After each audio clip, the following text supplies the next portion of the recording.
तो दोस्तों आज आप देख रहे हैं संस्कृत भाषाएं महत्वम, यानी हमारा दूसरा लेसन है ये संस्कृत भाषा का महत्व। संस्कृत भाषा का महत्व तो देखते हैं इसके अर्थ को, एक एक शब्द का अर्थ समझेंगे तभी हमारे जो है समझ में आएगा कि धन्नो अयम भारत देशः यत्र समुल्लसति जनमानस पावनी भव्य भावोद्भावनी शब्द संदोह प्रसवनी सुर भारती। धन्नो अयम, धन्य अयम माने यह, भारत देश यह भारत देश धन्य है। अयम माने क्या होता है? अयम माने होता है यह, और धन्यो माने होता है धन। तो धन्यो अयम माने क्या हो गया?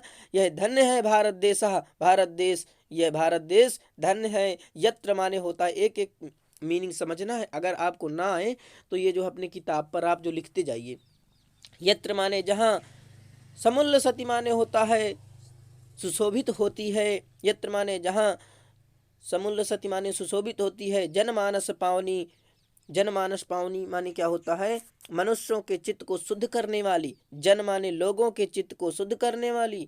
मन माने होता है मन, लोगों के चित्त अथवा मन एक ही बात है। तो लोगों के, जन माने लोगों के मन को पावन करने वाली, लोगों के चित्त को शुद्ध करने वाली। भव्योद भावनी, अच्छे भावों को उत्पन्न करने वाली। शब्द संदोह प्रसवनी, शब्दों के समूह को, प्रसवनी माने होता है प्रसव, प्रसव की स्थिति होती है, जन्म देने वाले को प्रसव कहते हैं। तो शब्दों के समूह को जन्म देने वाली। देववाणी, सुर भारती माने होता है, इसे देववाणी कहते हैं, इसे संस्कृत वाणी कहते हैं। ठीक है, तो सुर भारती कहते हैं इसे, वही संस्कृत वाणी है। तो प्रसवनी शब्दों के समूह को जन्म देने वाली देववाणी सुशोभित होती है। विद्यमानेषु निखिलेषु अपि वाङ्मयेषु अस्याः वाङ्मयं सर्वश्रेष्ठं सुपन्यं च वर्तते। विद यानी वर्तमान, विद्यमान यानी आज जो वर्तमान है, अभी आज का टाइम। तो विद्यमान वर्तमान संपूर्ण साहित्यों में अभी जो टाइम चल रहा है, आज भी तो लोग संस्कृत पढ़ रहे हैं। मैं जो आपको पढ़ा रहा हूँ एक संस्कृत विषय तो ही पढ़ा रहा हूँ। तो वही बात जो है यहाँ पर बताई गई है। विद्यमान यानी विद्यमान है वर्तमान संपूर्ण साहित्यों में, इसका साहित्य सर्वश्रेष्ठ और सुपन्न है। ध्यान से देखना, विद्यमानेषु यानी विद्यमान है वर्तमान, निखिलेषु अपि, क्या है? निखिलेषु अपि, वर्तमान यानी संपूर्ण साहित्यों में। निखिलेषु होता है संपूर्ण साहित्यों में। वाङ्मयेषु, ठीक है, साहित्यों में। प्रथिता माने प्रसिद्ध है। अस्याः माने यह, वाङ्मयम माने होता है साहित्यों में। सर्वश्रेष्ठ सबसे श्रेष्ठ, सुपन्न और ये जो है सर्वश्रेष्ठ और सुपन्न है। इय एव भाषा संस्कृत नाम्नानि लोके प्रथिता अस्ति।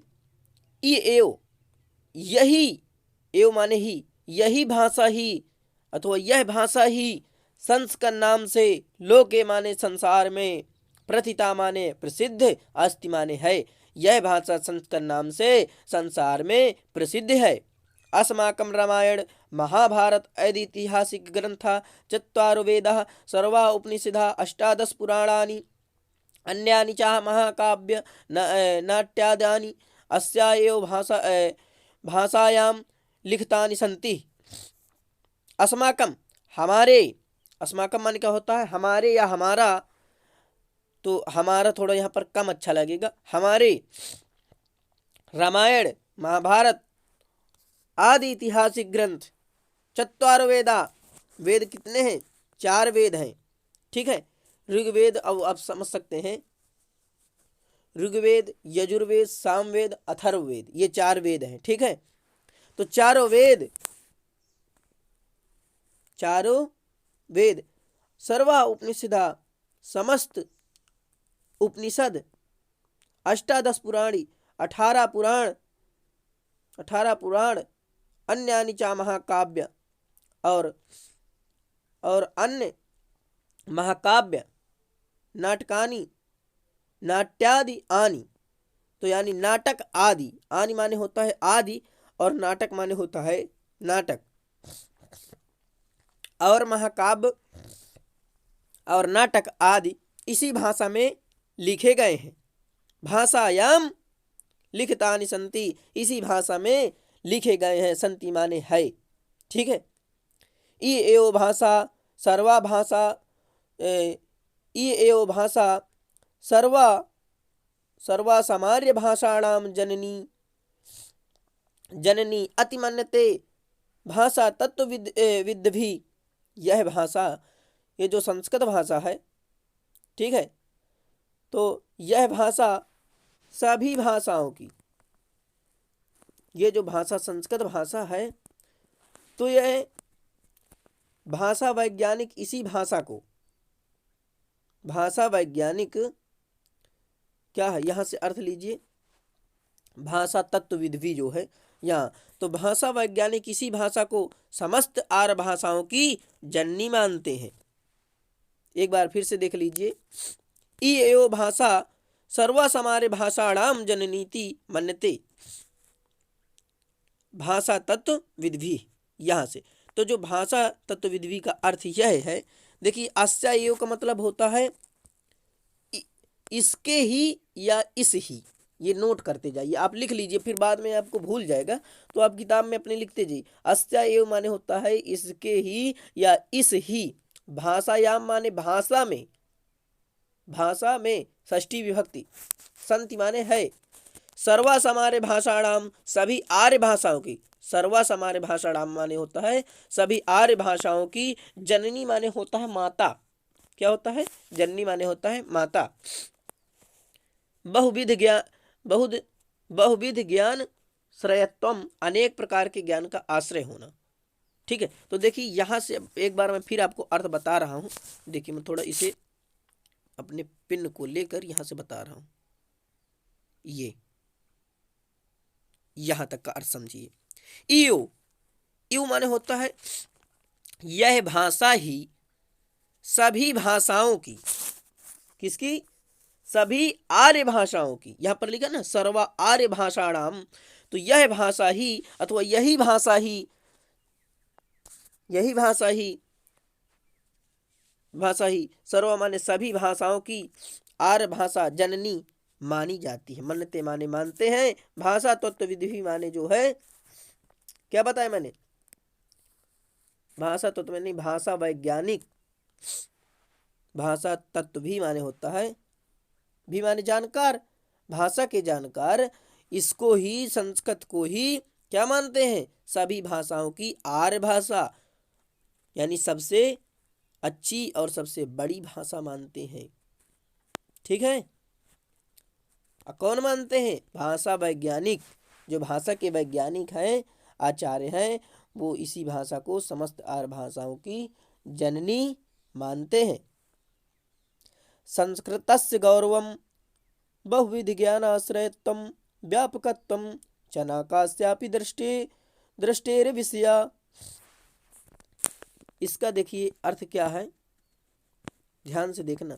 संस्कृत का गौरव, संस्कृत गौरवम यानी संस्कृत का गौरव, संस्कृत का गौरव उसका विविध प्रकार के ज्ञान का आश्रय, बहुविध ज्ञानाश्रयम, तो बहुत प्रकार यानी विभिन्न प्रकार या विविध प्रकार, उसका जो विविध प्रकार के ज्ञान का आश्रय होना होना तथा इसकी व्यापकता, व्यापक तत्वम, तो क्या हो गया, व्यापकता, किसी की दृष्टि का अविषय से छिपा नहीं है। च न कस्यादि, च न कस्यापि दृष्टेरि विषय, च माने और होता है, न माने नहीं, कस्य माने कोई भी, दृष्टि माने देखना होता है, दृष्टेरि विषय यानी कि दृष्टि का अविषय से छिपा नहीं है, ठीक है, बात समझ में आई।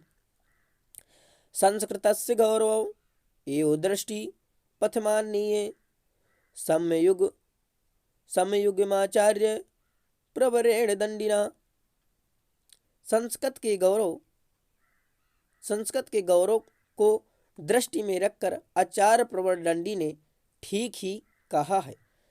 संस्कृत को महर्षियों ने ईश्वरी वाणी कहा है। क्या कहा है? ये देखिए यहाँ, ये जो आचार्य दंडी ने क्या कहा, संस्कृत नाम देवी वांग व्याख्याता महर्षि। संस्कृत को महर्षियों ने ईश्वरी वाणी कहा है। देखिए दोस्तों, मैं बता रहा हूँ, आप इसे पढ़ लीजिए। अभी अगर आपको समझ में नहीं आ रहा तो एक बार जो मैं पढ़ा रहा हूँ आप इसे पढ़ लीजिए। मैं इसकी देखिए फिर अभी वीडियो में बनाऊंगा, इसके जो प्रश्न उत्तर हैं, तो उस जब प्रश्न उत्तर कराऊंगा तब भी मैं इसे फिर से एक बार आपका रिवीजन करा दूंगा, तो आपको 100% समझ में आ जाएगा। 2-3 बार जब आप पढ़ लेंगे, मेरी वीडियो को 2-3 बार देख लो, इसके बाद आपको कहीं भी दिक्कत नहीं होगी। एक एक शब्द का अर्थ समझना है, ठीक है। और आगे इसे ले जाते हैं। देखिए ज़्यादा नहीं है, ज़्यादा से ज़्यादा हमारा 20 मिनट की वीडियो में जो है ये समाप्त हो जाएगा। बस हो गया, कितना बचा है? 2 पैराग्राफ और बचे हैं, यहाँ से और यहाँ तक और पढ़ लेते हैं, ठीक है। तो टाइम लग जाएगा लेकिन हमारी समझ में तो आएगा। बस समझ रहे? देखिए अगर देखिए आपके पास किताब नहीं तो मैंने बताया ही है कि अगर आप इसकी PDF लेना है तो सिंपल सी तरीका है, मेरे व्हाट्सएप नंबर में आप जो है हिंदी कक्षा 12 PDF लिख कर डाल देना, मैं जो है इसकी PDF आपको वहाँ पर डाल दूंगा, ठीक है। तो देखते हैं,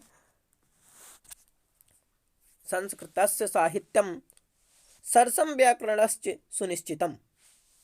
संस्कृत का देखिए, ये संस्कृत का हम क्यों लिख देते हैं संस्कृत में आपको क्या ध्यान देने वाली बात होती है वो समझिए। जैसे यहाँ पर संस्कृतस्य लिखा है, ठीक है, तो जैसे आप राम के रूप पढ़े होंगे, राम के रूप आपको अगर याद होंगे ठीक है, सॉरी, तो ध्यान से देखिए, रामः रामम रामेण रमाय रमात रामस्य, यानी कौन सा विभक्ति का है? षष्ठी, षष्ठी विभक्ति का है। तो अगर आप कारक वाली विभक्ति वाले पढ़े होंगे तो षष्ठी विभक्ति के कारक क्या है? का, की, रे, रा, री, रे, नानी, ने, तो यानी का। तो ऐसे आपको ध्यान देना पड़ता है कि कहाँ पर कौन सा अक्षर सही बैठेगा। तो जैसे कि संस्कृत से यानी संस्कृत का ठीक है, अगर ऐसे हम लिखते हैं संस्कृत की साहित्य तो गलत होता है ना, तो ऐसे ही समझ लेते हैं। इसमें जो है कौन सी है? षष्ठी विभक्ति है। तो आप समझ लीजिए कि षष्ठी विभक्ति का जो कारक है उसमें का प्रयोग और की का प्रयोग, ठीक है। तो ऐसे समझ, यहाँ पर क्या बैठता है? अच्छा, का बैठता है, ठीक है, तो हम का रख देते हैं, ऐसे बनाया जाता है। साहित्यम, फिर द्वितीय विभक्ति आ जाएगी, फिर सरसम, फिर द्वितीय विभक्ति आ जाएगी, व्याकरण से, और यहाँ पर व्याकरण से जो है यहाँ पर और लग जाएगा फिर आपको। तो ये चीज़ें आपको पकड़ना होता है। अगर ये चीज़ आप जो है पकड़ लेते हैं तो संस्कृत आपकी बहुत मजबूत हो जाएगी और जो है समझने में भी आपको कोई दिक्कत नहीं होगी। इसीलिए मैं आपको एक एक शब्द का अर्थ बता रहा हूँ, ठीक है। तो संस्कृतस्य माने, मैं पहले इसकी मीनिंग थोड़ा बता दूं आपको। संस्कृतस्य माने होता है संस्कृत का, तस्य माने क्या होता है? तस्य माने उसके या उसका, ठीक है। गद्य माने होता है गद्य में, अपद्य माने होता है पद्य में। ये बात समझ रहे हैं? ध्यान से देखना, मैं जो बता रहा हूँ पहले इसकी थोड़ी मीनिंग बता रहा हूँ। ये यहाँ से यहाँ तक की पैराग्राफ की तुम्हें मीनिंग बता रहा हूँ, यहाँ से यहाँ तक की पहले मीनिंग, तो आप मीनिंग आप पढ़ लेंगे, इसके बाद इसका अर्थ बता देंगे। तो एक बार मैं जो बता रहा हूँ उसे ध्यान से सुनो। संस्कृत माने होता है संस्कृत का, तस्य माने उसके, गद्य माने होता है, इसमें भी देखिए षष्ठी विभक्ति है, तो गद्य माने गद्य में, पद्य माने पद्य में। श्रुति माधुर्यम, श्रुति माधुर्य, किम किम बहुना, अधिक क्या कहें। ध्यान से एक एक बार देखते जाइए। यादृशी माने होता है जैसी, याद जैसे आपकी वैसे मेरी, तो यादृशी माने क्या हो गया? जैसी। ददाति माने होता है देता है या देती है। क्या है? ददाति माने द धातु, देने धातु के, तो ददाति का अर्थ क्या होता है? देता है अथवा देती है। तादृशम, तादृशी माने वैसी। मानवीय, मानवीय गुणा नाम, मानवीय गुणों की। नयत्रम माने अन्यत्र नहीं। शौचम माने पवित्रता। औदार्य माने होता है उदारता। औदार्य माने क्या होता है? औदार्य माने आप नोट कर लीजिए, ये भूल जाता है। तो शौचम माने होता है पवित्रता, औदार्य माने होता है उदारता। अनुसूया, अनुसूया माने होता है ईर्षा न करना। अब देखिए ईर्षा तो वैसे लड़के एक दूसरे से करते हैं, तो ये अनुसूया का अर्थ आप समझ लीजिए, ध्यान से ऐसे ही समझ लेते हैं कि अनुसूया का अर्थ होता है ईर्षा न करना। अनुशील, अनुशीलनेन यानी अध्ययन से, न मनन से। अध्ययन से या मनन से, इसका दो अर्थ है, इसका नोट कर लीजिए। या अध्ययन से, या अध्ययन से, या मनन से, या मनन से, जो भी आपको अच्छा लगे वही लिख दें। अब ये बिल्कुल ऑथेंटिक जानकारी है, आप समझ लीजिए। अब देखिए, अब इसका हम अर्थ समझते हैं और एक एक शब्द की मीनिंग तो आपको पता ही हो गई है। यहां से देखिए, संस्कृत से, संस्कृत का साहित्य सरस, व्याकरण सुनिश्चित। तो संस्कृत का साहित्य सरस तथा, तथा कह दीजिए अथवा और कह दीजिए, और तो तथा लगाएंगे तो सही रहेगा। संस्कृत का साहित्य सरस तथा व्याकरण सुनिश्चित है, एक निश्चित है, कहने का मतलब सुनिश्चित का मतलब एक निश्चित है, ठीक है, क्या है, एक निश्चित है, ऐसा है। तो संस्कृत का साहित्य सरस यानी सरल, और व्याकरण इसका सुनिश्चित यानी निश्चित है। तस्य गद्य पद्य, उसके गद्य और पद्य में, उसके गद्य और पद्य में लालित्य, भावबोध, सामर्थ्यम। तो भाव अभिव्यक्ति की सामर्थ्य, और चा माने यहां से ये जो चा है ना, चा, और अद्वितीयम श्रुति माधुर्य, श्रुति माधुर्यंच, और अनुपम श्रुति माधुर्य है, और अनुपम श्रुति माधुर्य है, ठीक है, यहां तक वर्तते किम। अब देखिए इसे हटा देते हैं, अब यहां से यहां तक हो गया, माधुर्य है, वर्तते माने है, ठीक है। किम बहुधा किम बहुना चरित्र निर्माणार्थम यादृशी सत्प्रेरणा संस्कृत वांगमयम ददाति न तादृशीम किंच दत्यंत्र, ठीक है।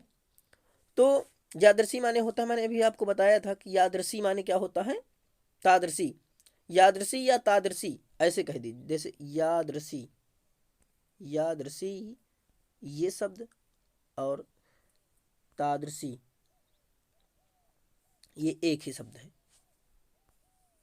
तादृशी, इनकी एक ही मीनिंग है, एक ही शब्द है, या इसका मीनिंग है क्या है, तादृशी माने वैसी, और तादृशी माने जैसी, ठीक है।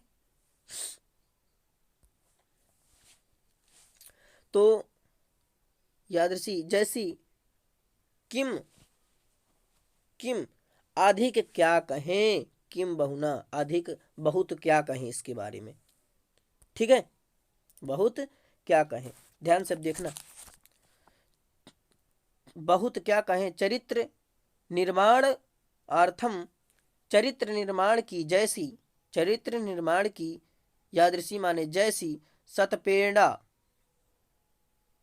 जैसी अच्छी प्रेरणा, संस्कृत वांगमयम, संस्कृत साहित्य, ददाति माने देता है, संस्कृत साहित्य,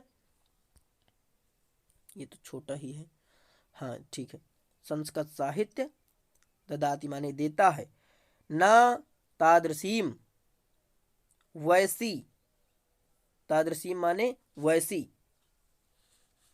वैसी कोई अन्य, वैसी कोई अन्य साहित्य नहीं देता, वैसा कोई जो है अन्य साहित्य नहीं देता, ठीक है, वैसा कोई अन्य साहित्य नहीं देता। मूलभूतानाम मानवीय गुणानाम यादृशी, मूलभूत, मूलभूत यानी तत्व जो होते हैं, तो मूलभूत मानवीय गुणों की जैसी, मानवीय गुणों की जैसी विवेचना, क्या है, विवेचना संस्कृत साहित्य, संस्कृत साहित्य में वर्तते माने है, वैसी नायत्र तादृशी, वैसी अन्यत्र माने नहीं है, वैसी अन्यत्र माने नहीं है। दया दान शौचम, तो दया हो गई, दान, शौचम माने होता है पवित्रता, याद कर लीजिए, पवित्र, पवित्रता, औदार्य माने होता है उदारता, उदारता, औदार्य माने होता है उदारता सॉरी। और यहाँ से देखिए अनुसूया माने होता है ईर्षा न करना, ईर्षा न करना, ठीक है, ईर्षा न करना, ठीक है।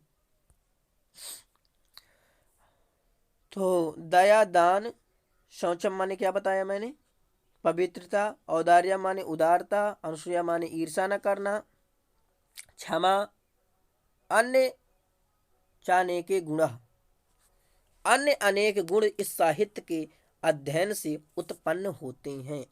साहित्य अनुशीलन सज्जयन्ति, ठीक है, क्या होते हैं, अध्ययन से उत्पन्न होते हैं। और आगे देखिए, अब हमारा दूसरा तीसरा जो लेसन यहाँ से यहाँ तक बता है तो इसे बता देते हैं। संस्कृत साहित्य, संस्कृत का साहित्य यानी संस्कृत साहित्य के तस लग गए ना, संस्कृत साहित्य के आदि कवि वाल्मीकि, महर्षि व्यास, महर्षि व्यास, कविकुल गुरु कालिदास, अन्य और भास भारवी भवभूत्यादयो महाकवयः, भवभूति आदि महाकवि, भवभूत्यादयो महाकवि और भवभूति आदि महाकवि अपने स्वकीय, स्वकीय माने क्या होता है, स्वकीय माने अपने ग्रंथ रत्नों में, अपने ग्रंथ रत्नों के अध्याप माने आज भी पाठकों के, पाठ का नाम, पाठकों के हृदय विराजनते, तो विराजते हैं, पाठकों के हृदय में विराजमान है। इयम भाषा अस्माभि, यह भाषा हमारे लिए मात्र सम्माननीय, माता के समान सम्माननीय, वंदनीय और वंदनीय, क्योंकि भारत की स्वतंत्रता, ये तो माने होता है क्योंकि, क्या होता है, ये तो माने होता है क्योंकि, याद कर लीजिए, क्योंकि भारत माता की स्वतंत्रता, क्योंकि भारत माता की स्वतंत्रता, गौरव, अखंडता और संस्कृत, इसे हटा देते हैं, अखंडता तथा सांस्कृतिक एकता, संस्कृत नेव यानी संस्कृत के द्वारा ही सुरक्षितम सकन्यन्ते, सुरक्षित हो सकती है, ठीक है। इयम माने यह भाषा, यह संस्कृत भाषा सर्वासु भाषासु प्राचीनतमा श्रेष्ठः, यहाँ जो चास्ती है, चा को अलग कर देंगे, आस्ती बच जाएगा दोस्तों। जब आप कहते हैं ना कि ये थोड़ा, तो इसे अलग कर लिया कर ना, भाषासु प्राचीनतमा श्रेष्ठा च आस्ती ततः, ठीक है। अतः इयम मैंने यह है, क्या होता है, इयम माने यह है, यह संस्कृत भाषा समस्त भाषाओं में सबसे प्राचीन, यह संस्कृत भाषा सबसे प्राचीन एवं श्रेष्ठ है। अतः ठीक ही कहा गया है, अतः जो है ठीक ही कहा गया है, देववाणी संस्कृत सभी भाषाओं में मुख्य एवं मधुर एवं दिव्य है। फिर एक बार इसको समझ लेते हैं। बहुत 25 मिनट की वीडियो बनेगी, बस हो गया। इयमें यह संस्कृत भाषा सर्वासु सभी भाषाओं में प्राचीन श्रेष्ठ है, ततः सुष्टुक्तम भाषासु मुख्या मधुरो दिव्य गिरवाण भारती, अथवा यानी गिरवाण भारती माने होता देववाणी संस्कृत। अतः ठीक ही कहा गया है कि देववाणी संस्कृत सभी भाषाओं में मुख्य, मधुर माने होता है यानी बहुत सुंदर, ठीक है, मुख्य मधुर, दिव्य माने होता है अलौकिक,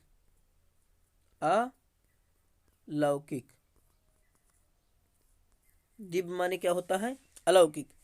दिव्य और अलौकिक गीर्वाण भारती इति संस्कृत भाषा है। ठीक है, तो दोस्तों आज देखेंगे आप कि इस वीडियो में आपने इतना समझा। अगली वीडियो में है जल्द ही अपनी कहने मतलब जो तीसरा पार्ट का आपका है आत्मज्ञ एवं सर्वज्ञ है। आत्मज्ञानी ही सर्वज्ञ होता है। जो हम अपने को अगर जान लेते हैं कि हम कौन हैं, हम क्या कर सकते हैं, तो वही ही जो है आत्मज्ञानी हो जाता है, वही क्या हो जाता है, आत्मज्ञानी हो जाता है। ठीक है, तो दूसरा पार्ट जो है वो सॉरी तीसरा पार्ट जो है हम अब समझेंगे अगली वीडियो में दोस्तों। अब एक बार इसके जो प्रश्न उत्तर हैं तो मैं जो अगली वीडियो देखिए बनाऊंगा, मैं बता दिया था कि जो अगली मैं वीडियो बनाऊंगा तो इनके ज़्यादा नहीं देखिए, ज़्यादा से ज़्यादा 5 मिनट की वीडियो हम बनाएंगे, उसमें से बड़ा बड़ा इसको हिंदी में अर्थ इसका बता देंगे और इसके बाद जो इसके प्रश्न उत्तर हैं उनको बता देंगे। ठीक है, तो जय हिंद, वंदे मातरम।